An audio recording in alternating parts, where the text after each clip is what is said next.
Here with Cameren Grodhaus, a transfer from Lake Erie College. And Cameren, 7 tackles and a big INT in the first game as a Panther. Do you think that you met your expectations or exceeded them here in week 1?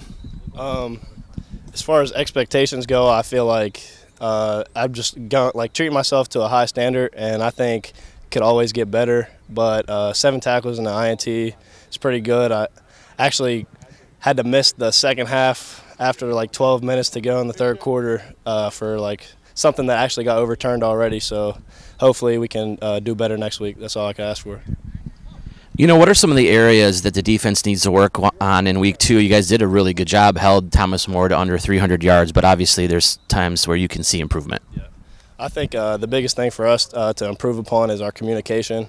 We had a couple MAs, missed assignments, that gave up some big plays, and so, actually the 2 touchdowns that happened were on MA. So we cleaned that up. I think it's going to be really hard to score on us this year.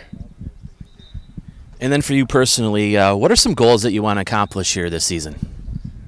For me, the biggest thing coming through the transfer portal to Davenport was to win, and the biggest goals that I have for us as a team is to win the GLIAC championship and then go and win and compete for a national championship. Here with head coach Sparky McEwen, you guys pick up a big victory on the road, 24-17 in week 1 at Thomas More. What are just some of your initial impressions from that victory?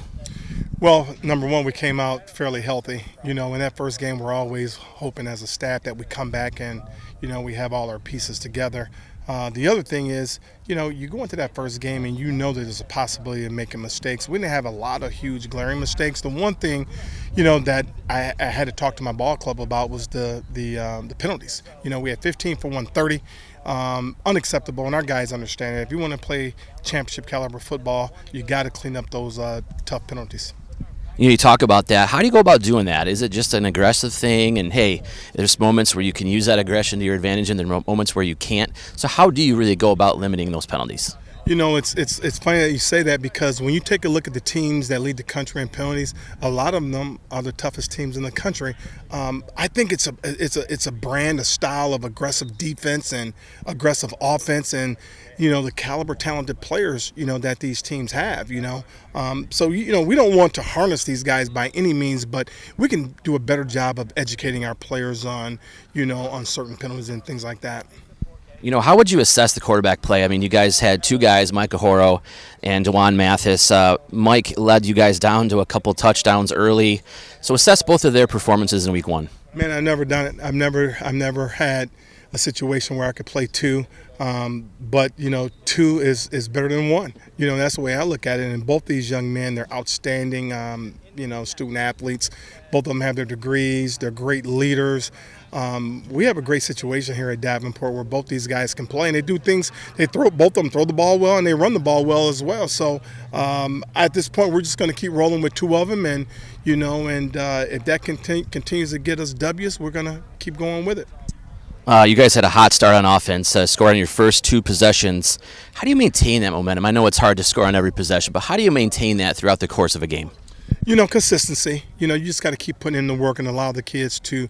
One of the things we talk about is our focus. We got to focus, for 4 quarters, or if it's going to be 65 plays of the game.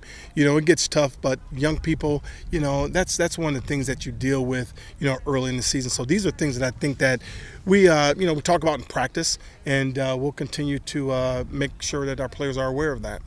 Doesn't get any easier this week with the Bowie State team that played a nationally ranked Lenoir-Rhyne. Really tough last week.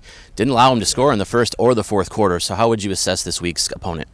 A step up. They're going to be tougher than what Thomas More was this past week, and we're going to be playing over at their places, their home opener. It's a blackout, so it's going to be pretty intense, great atmosphere. Our team is actually pretty excited about it. The weather's going to be outstanding, so our guys know, once again, you're going into hostile territory, and we got to be at our best, but we got to clean up the penalties. If we could do that, it's just going to be an outstanding college D2 football game. Enjoy that bus ride to Maryland. Go Panthers.